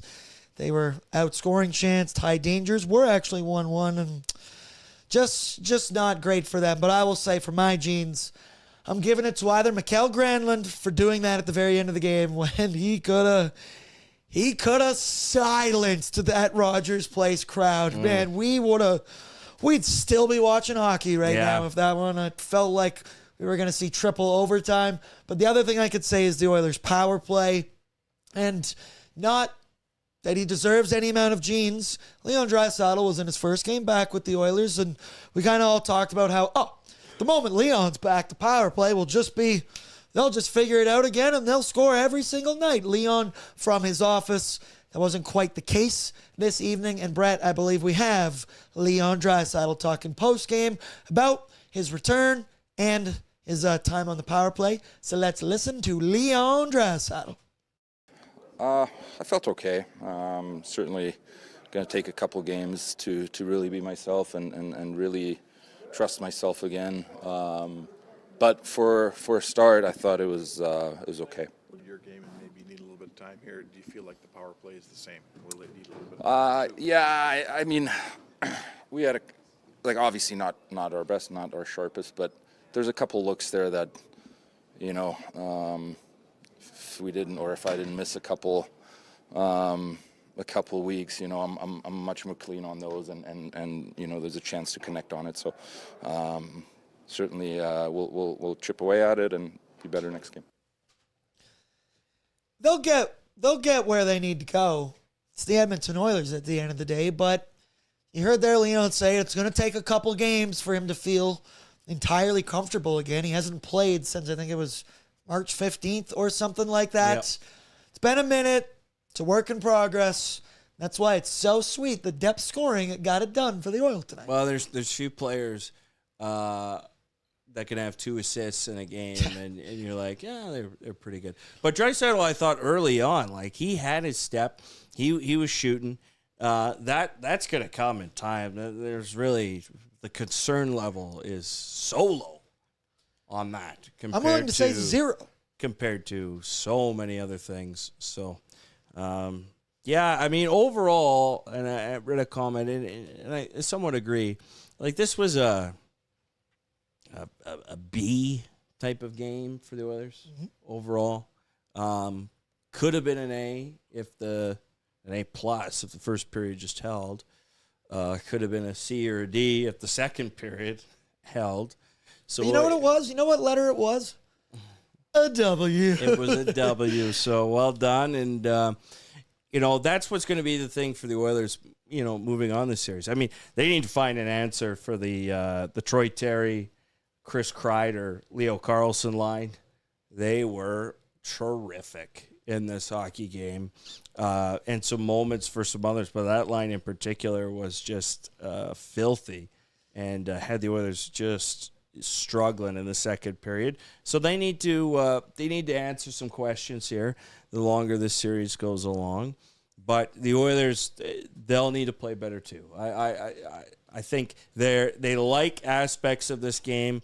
At the same time, they need to be better for longer. If you're going to be the experienced team, you can't come out for the start of the second period and be not ready to go.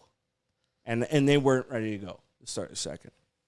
I see no, that was a Quenneville quote. Quenneville was still happy with the Ducks game. That top line for the Ducks, just looking at their numbers, pretty good. Troy Terry, 2 goals, 1 apple. Kreider got an apple. Carlson, goal and assist. 6 points between the 3 of them. They're going to be an issue for the Edmonton Oilers. Cutter Gauthier, a name we talked about a lot. Didn't really notice much of him in this hockey game. That's a good thing, but something I don't know if that's going to stick for the rest of the series. Quenneville quote, that's what it's all about. Details, habits, systems, tightening up and playing the right way, playing with a purpose. This team, we can't give them anything. They have to earn it. And Anaheim, I tweeted out the stat that their record when leading after 2 periods, 24-1-1. They've been remarkably good at, locking the door and throwing it away. Now, I feel like with that said, those games get tied, they trail, they somehow come back. There's been a lot of those, but the Oilers come back for the 7th time to win a game when trailing after 2 periods. So a hard learning lesson for them, not dissimilar to Utah last night, that I thought the Mammoth had a really strong second period against Vegas and tilted the ice. They looked like the faster team and had more youthful exuberance. And then the third period, the more veteran team came out in Vegas and made more plays. And, Ducks, they made some mistakes and the Oilers took full advantage. So I think the Pacific is really interesting in that way. And everyone's called, the pillow fight, whatever.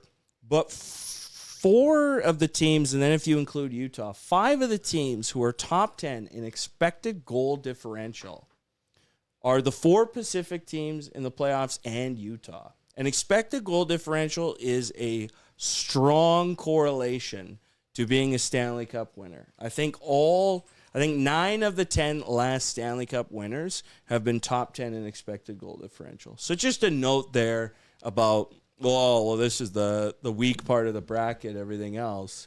But there are underlying metrics that suggest, okay, that these teams have some. It was a Pacific Division rock fight. Just didn't look that good. They were throwing rocks around for 82 games, and here we go. Also, love the chats talking right now. Why do we call him Woz, Brett? Is that what's going on? It's Matt Wozniak. Yeah, there it is. They're trying to figure out his real name. Yeah, Matthew. Yeah. I'll give it to you there. A couple more super chats as well. You guys are the best. You're always donating. I see right now We're at $112. Shout out to you guys. We hit the century mark. Do you have a conservative guess today about the total amount? I'm sure I given? could. I mean, it started with a $500 bill. I could check. I'm sure it was around 700, maybe 800. 700, I'm willing to. It was definitely that. What a day. Great stuff. So generous. Only thing lacking was Shoddy Mills in the office. You didn't need to hear it about the 50-50 tonight, but yeah, We got to watch another hockey game during the first period intermission. Holy shit. That how should have awesome been the was that? That actually should have been the Oily.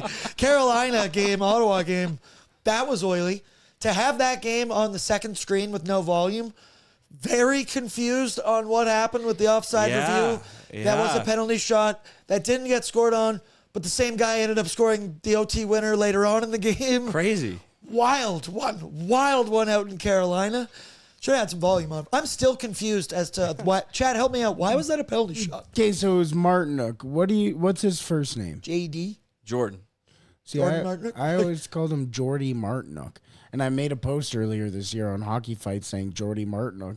All the comments were going, when did he change his name? And I sat there and went, excuse me? I think that's the biggest Mandela effect I've ever had in my life. Genuinely always called him Jordy Martinook. Okay. It's like the time he called Scott Mayfield Baker Mayfield. Okay, well, that was different. That was my free agency 45th graphic of the day. It was my last one. Jordy, okay? I don't think there's been a... It sounded right, damn it. A pro athlete Jordy since Nelson. Since Nelson, he's the only one. I can't think of... Jordy like Nelson. Nice. That's shutting. I'll forgive you. You were on your 45th graphic that day. It was a long day. Baker Mayfield sounded right. It's been a long day for your boy here at Oilers Nation HQ, but there's no place I'd rather be than this chair with you guys. All right, let's go. Oh wait, no, couple more super. Staying alive. Yeah. Staying alive. Is that still the song? It sounds like from what the chat was saying earlier, that might be. Call Brendan Ascott right now. Find out right now. I'm getting him on the horn. Patch him into the show. Patch him in. I'm sure they're done. They wrap up quick on those post games. No post game shows going as long as Oilers Nation After Dark. Yeah, because he's now in studio. Because he's doing the. That's right. So I'm texting my other contact inside the room. Brett's got sources. Sources say. Brett sources. Hold it. Two-turn Larry's in $6.99. Two-turn Larry can't count. One down, 15 to go. Not one. Cup year. Cup year. Just got to close it out with that, and you'll always be forgiven. That's good. Connor Hutching game something. Let's go. Oilers, please he said please resign, Dickinson. Grammar, punctuation, always key. Resign Dickinson. Cup year. Cup year. Saved it again. That's all you got to do at the end. Dukes is in with $5. Feeling very La Bamba right now. Let's go. Cup year. Cup year. Dre is in $2. We want Dubnyk back. Hey, he might be coming back to Edmonton. You heard him say it this evening. And then Nick Gray, $9.99. Hope will never die. Let's get it done for Ben. LFG Oil. Cup year. Cup year. All right. Let's go now. Bordzy's Bankroll. Let's talk about it. Brought to you by Bet365, 19 plus. Please play responsibly. All playoffs long. Take advantage of their 3-goal early payout feature, where if you bet on your squad pregame money line, and they go up by 3 goals at any point, you will get an early payout. If it's in a parlay, you'll get the green check, even if they lose in regulation. If you bet it single, you'll get paid out pretty automatically. Only available at Bet365. Bert. Ouch.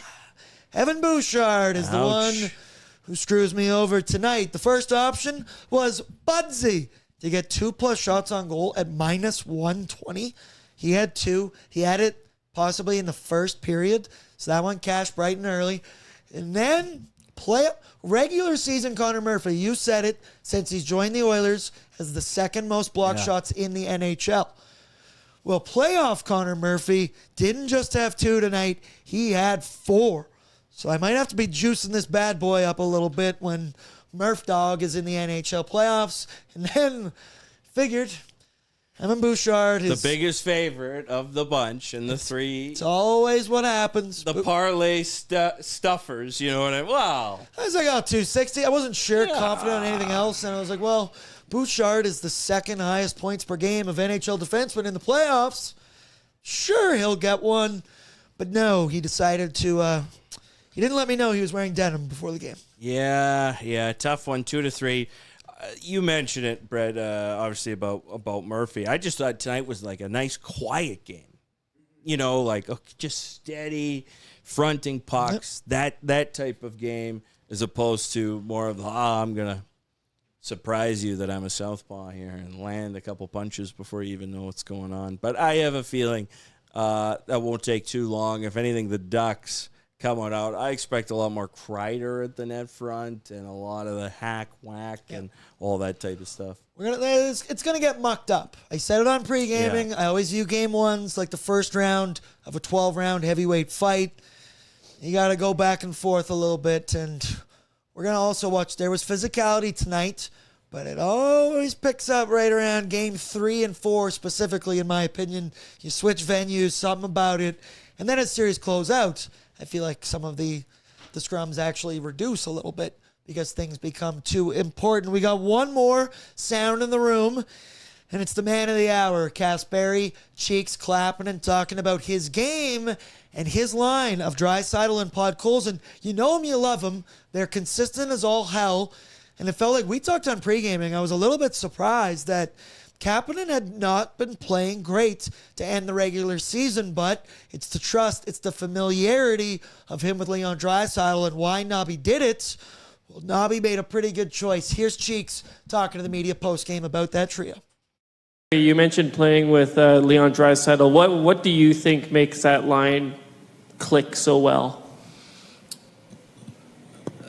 I think when you just play a number of games with certain guys, obviously you're going to build chemistry, but just looking at me and Bordzy, trying to be physical, trying to, we're decently big guys, I guess, that can skate and get on the forecheck. Leon's obviously the brains, and he can shoot the puck, and he can kind of do whatever he wants out there on the ice at times, and me and Bordzy just try to get him the puck and get available, and I think those 2 goals today were kind of a culmination of all those things. I love the media response there, but we just made the joke off camera. What makes it so good? Well, he's really fucking good. Leon's really good at hockey, and he makes life easier for his line mates. And those 3, dude, they've got the chemistry, and they've had it.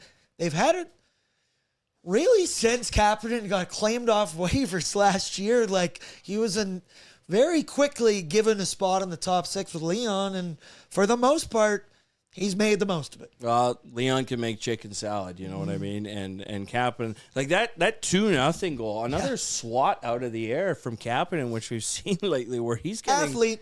Yeah, some great athletic plays where he's making stuff happen where it's really difficult. The puck's in the air. So good to see for him. That line was good. And I like that combination just a touch more than when Rosovic is there. My question just about Rosovic in general is where is the ideal Rosovic spot? Because I don't think it's with McDavid. I like Savoy. I thought Savoy was just okay tonight. Some moments, but just okay. Hyman will ramp up. I like Kapanen a bit more, and then you're going to drop into the fourth. Well, it doesn't really work there, so he's got to kind of make it work with his combo. I'm not saying it's dead. Like, Rosovic could certainly be, by the second period, game 2, be on Draisaitl's right wing. But long story short, good for Cap. Rosovic's an interesting player, right? He scored 21 goals this season. That's unbelievable. He's a bargain contract, a guy who scored 22 last season, but didn't get a contract over the summer. And I think, once again, we love Jack Roslovic. We appreciate everything he's done. And this is a discussion for way down the line this summer. We got playoff games to win right now, and he's a part of it. So he's an Oiler. There is some there's hot and cold stretches with Jack Roslovic. I think that's the way to put it. And when he's hot, he's hot. When he's cold, he's cold. And defensively, maybe doesn't bring a lot, but once again, that guy playing in your bottom six, third line, it's a good spot. I think that's the ideal spot for him. It's just he does lack some of that defensive acumen, some of that physicality, and I think that's why Kapanen works so much better on that top line with Leon. Is him and Pods are, say it all the time, they're grabbing their lunch pail and their hard hat, and they're going to work. They're not small men. No. They're not small. And, like, the physicality of a play for Draisaitl to create the game winner, it's just tremendous athleticism, but he's got such a big frame.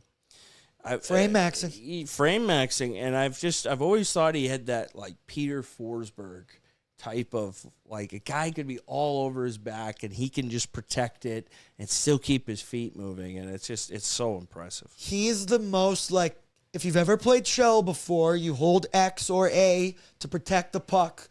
Leon Draisaitl does video game mode. You saw it on that goal right there, where try and get it all you want. He is bigger, he is stronger, his ass is bigger.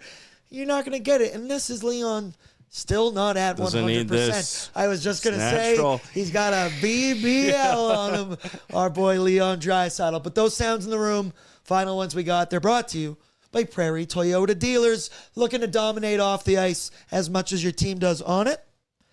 Check out the Toyota Tacoma. Its standard I-Force engine boasts an impressive towing capacity of up to 6,400 pounds. In fact, it's the most powerful Tacoma ever. So whether you're hauling gear to the rink or heading to an away game, you can tackle it with ease. The available panoramic multi-terrain view monitor gives you a live underfloor view to navigate even the toughest terrain with ease. When it's time to load up, the available power liftgate makes loading your gear in and out a cinch. Experience power, capability, and convenience with the Toyota Tacoma. Clench, cinch. Oilers in 5. There were some other games around the NHL this evening, including a loss for our friend Stuart Skinner. Oh, good opportunity to hear.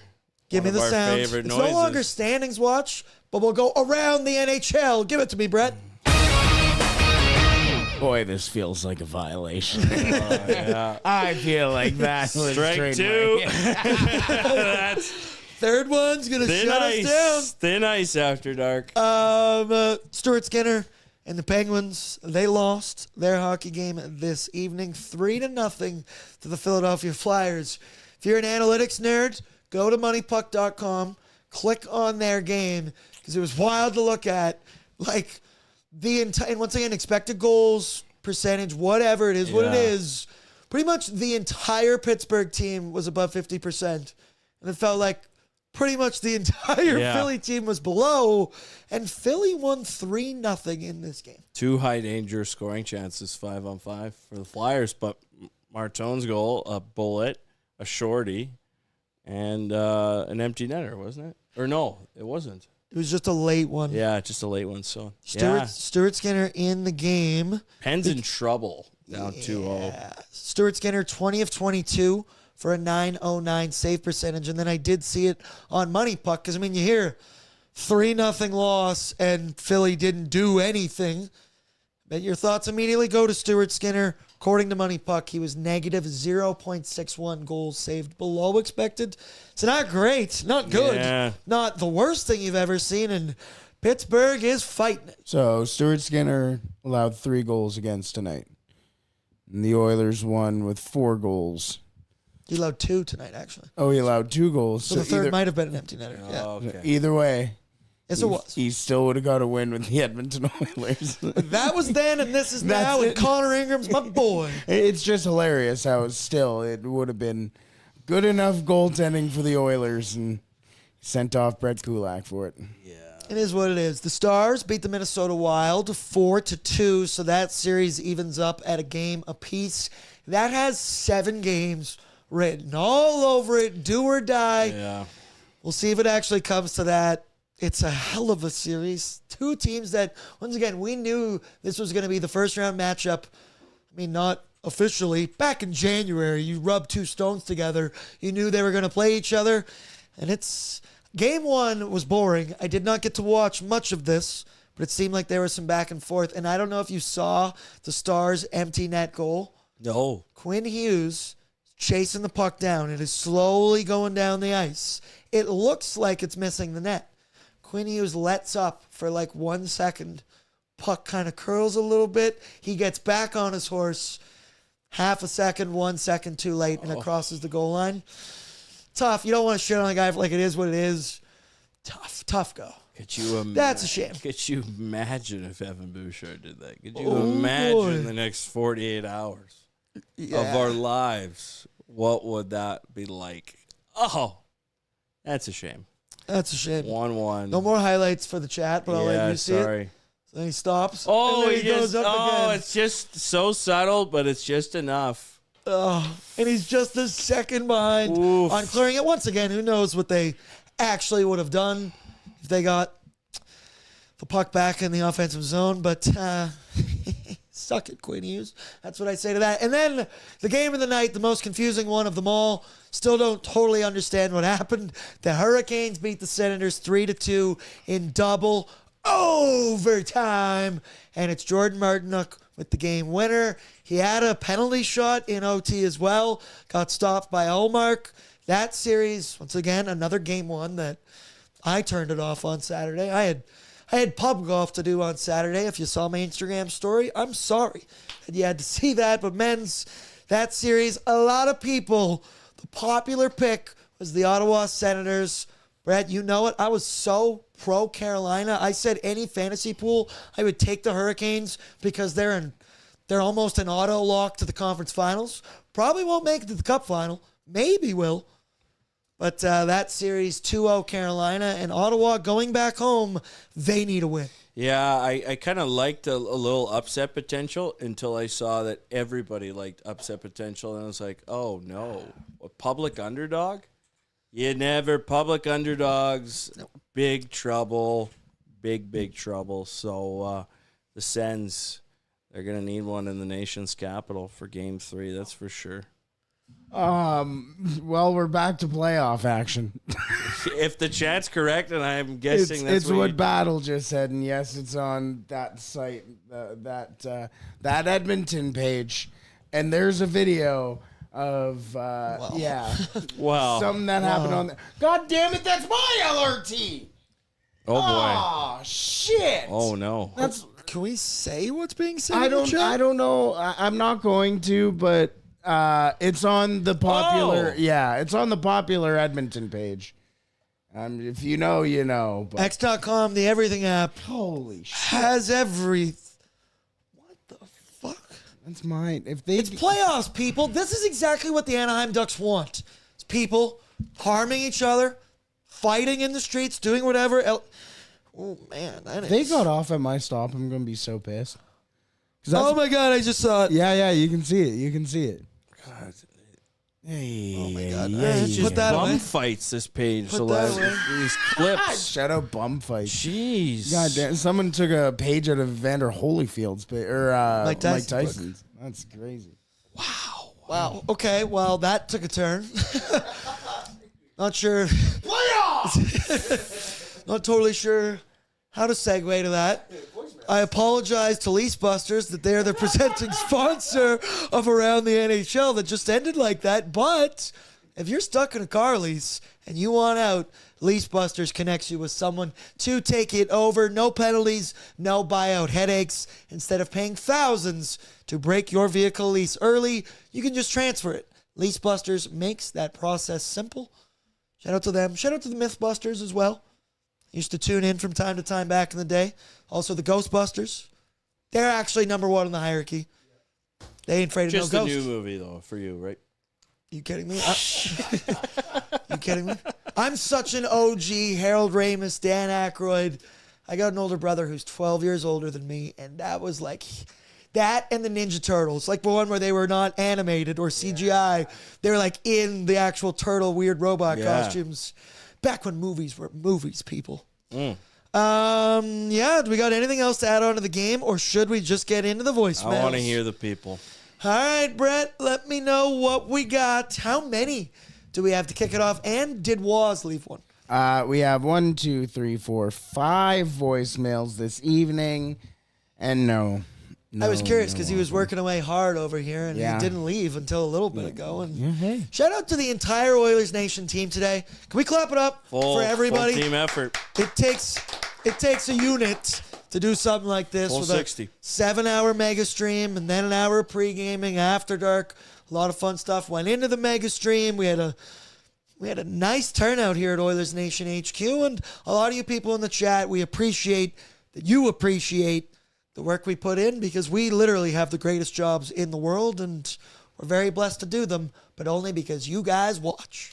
Yes. And leave voicemails. Yeah, well, exactly. So we got 5 voicemails today. We do have a pretty fun one that I'm going to leave till the end here. But first off, let's start off with a voice we hear quite often, but let's kick off playoffs with his as well. Can't forget about Dre. Yeah. What up, Bordzy? What up, Oilers Nation? What a fantastic way to win that game. So I got to say, I was texting my buddies, and we were in the second period, and we were getting dominated, of course. And they're like, oh, the Oilers are like, blah, blah, blah, blah, blah. And I was like, wait for the third. We suck in second periods. We're going to show up in the third. We're going to make this happen. And guess what? We made it happen, baby. Let's go, Cup. Yeah. Cup year. I mean, it's no secret. The Oilers in second periods this year have been god-awful. Dog shit. Whatever word you want to use. For the most part, right? There's always good periods, always good moments, but you could feel that one coming. I looked at you after the opening 20. Shots were 13-3. We're sitting across from each other at a table. Looked up and I went, wow, look at the deserved to win-o-meter, how high it is. Look at the shots. Look at the expected numbers. And said, I'm not confident whatsoever. The Anaheim Ducks are the comeback kids. The Oilers love to piss down their leg in second periods. And what do you know? It all happened, but then at the end, the Oilers and Cheeks and Dickey. Oop, got to be careful of the order of how I say those. Careful, too many nicknames. They got it done, but this one exactly as we thought it would. It's a tale as old as time. The Oilers start the game well, but after a middle frame, they're not doing so good. It's the ebbs and flows. A hockey team feeling good, and then all of a sudden, it's in the back of your net. Anyway. Michael Menzies. Primetime local news. Yeah. I'm so happy with CBC News, Edmonton.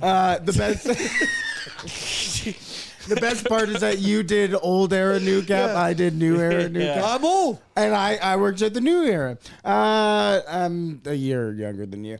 Moving on to somebody who's quite optimistic.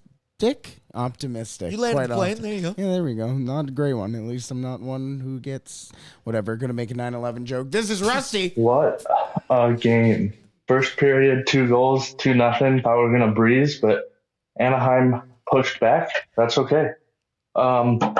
First win of the year when McDavid is held pointless. That is a great time to get it. And Jason Dickinson is an absolute dog. I just feel like that felt like Anaheim's best shot. Like, they played hard, they played fast, they played physical. Everything went right for them in the second. But I feel like that was Edmonton's B- game at best. So, like, give me 3 more games of that. Okay, Oilers in 4. Let's go, boys. Cup year. Cup year. Also, calls him a dog. Dogs be back out. Cheeks was a dog. Also, Fighting Amish asked, why does Menzies sound like Trisha Takanawa from Family Guy? It's the way they teach you how to read a news story when you're out on the street. With inflection at the end of every sentence. Over to Ollie Williams with your Blackie weather forecast. It gon' rain. Thank you, Ollie. Yeah. I like the chat. Soggy Corpse just wrote, woof, woof, woof, woof, woof. Cup year. Cup year. Rusty. Yeah, it does. That's a good take because, once again, we read what Joel Quenneville said post-game. He felt pretty happy with his team's effort in this one, and they defended McDavid well. The Oilers' power play didn't look good. They forced the Oilers to make mistakes in their own end. Lucas Dostal, for the most part, played pretty solid in this game, yet they still lost. It's a little defeating, but that's good spin zone, Rusty. I like that. The optimist, baby. Astro Drifts has a good point here. Oilers fans need to sing along to Enter Sandman when they come out. Menzies, you said that Enter Sandman has run its course. That might revitalize it a little bit. I think that'd be like college football type shit. Yeah, like I'm in the minority on that. I know I am. And it's Enter Sandman's a great tune. It would be cool if they were chanting it. That'd be whole college beforehand, football. right? That'd be cool. Well, what got me going was Pump It after the anthem. Right before the puck dropped. That's what it's about. Can we give it up for my boy DJ Bose? Yeah. He is, in my opinion, and I'm not just saying this because he's one of my good friends, but maybe he's fucking awesome at his job. We've had the living on a prayer moment before. We've had very funny songs he plays in moments when wanting to make fun of the other team. Bose has been doing it for quite some time now. He does a great job. He's also a very good DJ at shows and stuff. He's not just an Oilers guy. He's a great part of what they got going on there for production-wise, and I don't know a lot of people's names that are part of that, but I know he deserves some love, and I'd be okay if they just switched it to Pump It for coming back out on the ice, because should we open the fourth wall here, break the fourth wall? Before we went live on pre-gaming tonight, we were jamming Pump It in these seats in this studio 2 minutes before we went live, because it's nothing like a little Fergie and Will.i.am to get the blood pumping, my brother. Oh, it's just in more ways than one. It goes back up. You got Link Ray. Oh, it's good. Oh. Okay, I can see Manny Legacy right now. He doesn't know what to do. What's going to happen to him? No, copyright. It's a cover. Acapella. No, it's a cover. We All right, got what's it covered. This next one's coming in from Wise Kyle. Hey, boys, Wise Kyle here. Post-game playoff, first game, kind of looked like it. Oilers came out buzzing in the first, slept away in the second. Bad turnovers. Really got to clean up against this fast-paced Ducks team. Ingram made some big saves. Was out of position a little bit there at the end, but damn, we're one game into it, and this might give me a heart attack. Jesus Christ. But hey, first for Dickinson doesn't look too bad, and we got a talk out of it too. Hell yeah, brother. Cup here, baby. Let's go. Cup here. Might not be a good thing for Wise Kyle. I was going to say heart attacks for Wise Kyle. No. We can't be having any of that, Wise Kyle. We love you. We appreciate you. Yeah, solid voicemail. Yeah, I mean, you bang on. I said this game, at least in the second, was defined by turnovers. And at least it didn't end up biting the Oilers in the ass completely. Yeah, keep your heart monitors close. We've only just begun. Yep. Alrighty, 2 more voicemails to go. This next one is coming from Kool-Aid. Oh, yeah. One of McDavid's worst playoff games, and the Ducks still couldn't squeak one out. If I'm a Duck fan, I am terrified. Cup yeah. Oh, yeah, is what I say to that. Yeah. Once again, give the Anaheim Ducks credit. They had a good strategy. I said from the second period on. In the first period, they weren't on McDavid. He was slicing and dicing like butter, like a knife through butter, to start this game in the opening 20, and then adjustments were made, and they were able to contain him. Once again, no points for Connor, but they still got the W. Well, it'll be very interesting to see. And once again, we have seen this every single playoffs here the last couple of years. There's always a game or a period or two where the other team does defend McDavid. As much as we say it night in and night out, he actually is human, He's not made in a lab, and more often than not, Connor McDavid's going to find a way to power through, and the fact we won this one in a game when he didn't power through got me feeling pretty confident in this whole 18-man unit. Yeah, the Oilers have more to give. The Oilers could play better than that. I think the Ducks have more to give. I think while that was in the higher echelon of outcomes for them, where they shut down McDavid and everything else, they pose some problems. That Terry Kreider Carlson line, and then you have one of the other lines probably that will play a big role. Like they've got options on their team, so I do think the Ducks have more to give. But good for the Oilers to get up 1-0, because I think it does a lot more for the Oilers. Well, it was a much more important game one for Anaheim to try to get up 1-0, but now you're behind the 8 ball, and the Oilers still have ceiling to grow. So I think they got more to give, specifically that Cutter Gauthier, Ryan Poehling, Mason McTavish trio. Barely. The only time I noticed McTavish was when Darnell Nurse cross-checked him in the face and took a 2-minute minor that 5 seconds into it, the Ducks would score. But that trio, they had an expected goals for percentage of 21.95. Yeah. 1-3 scoring chances, 0-2 high danger chances. I think they can play better. I mean, Cutter Gauthier scored 41 goals this season, so I think that's a guy who I said it on pregame I thought would be more of a thorn in our sides. He wasn't all that effective in this one. Let's see if that continues. Brett, last one. Final voicemail coming from the land down under. Our good friend Dukes. So I normally start messaging. It's like, oh, I don't know about you, but I'm pretty sure I know about everyone right now. And that what I know is they're feeling really fucking good. I like that the guys kept it interesting and just played terribly in the second. Gave us something to look forward to in the third. And I don't know. Of course, it's the most intense pain in all human existence that I'm not there in that city that I love so much with each and every one of you partying hard. But just know, Oilers got shooters in every street and every corner of the globe. We're worldwide. It's not Oilers Nation, it's Oilers fucking planet.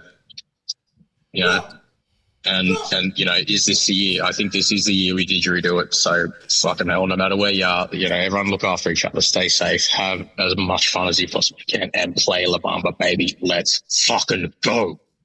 Cup year! Cup year!